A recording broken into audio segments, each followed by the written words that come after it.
À Téhéran, comme dans le reste du pays, les Iraniens n'ont pas vraiment eu besoin de lire les journaux pour apprendre le retour des sanctions. 24 heures à peine après la décision du Conseil de sécurité de l'ONU, dans les magasins, au marché ou encore devant leurs comptes bancaires, ils étaient nombreux ce lundi déjà à en ressentir les effets. Je ne pense pas que les autorités s'en soucient. J'ai l'impression que ces difficultés ne les affectent pas. Mais la population, oui. En ce moment, la viande en Iran coûte 1 million de rials le kilo. Avec des salaires de 12 à 15 millions de rials, comment une famille peut-elle survivre? Lorsque le prix de tout augmente, les salaires versés par le gouvernement ne suffisent plus aux salariés pour subvenir à leurs besoins. Il sera plus difficile d'aller à l'université, il y aura davantage d'enfants qui travailleront, beaucoup abandonneront l'école. Voilà le type de problèmes qui vont surgir.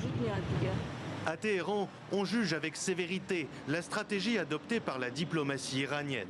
Après le retrait en 2018 des États-Unis de l'accord de Vienne, l'Iran s'était affranchi de certains engagements, provoquant la discorde avec plusieurs autres pays signataires comme la France, le Royaume-Uni et l'Allemagne.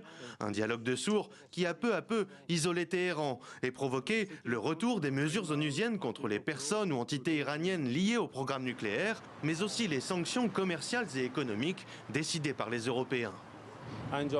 Pourquoi négocierions-nous avec les Européens ou d'autres pays?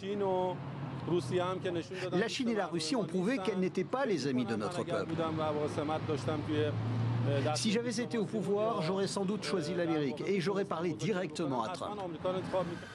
D'après l'Agence internationale de l'énergie atomique, l'Iran est le seul pays non doté de l'arme nucléaire à enrichir l'uranium à un niveau élevé, proche du seuil technique nécessaire à la fabrication de la bombe atomique, un niveau d'enrichissement que l'AIEA estime aujourd'hui à 60%, autrement dit, bien au-delà des quelques 3,5% autorisés par l'accord de Vienne il y a 10 ans.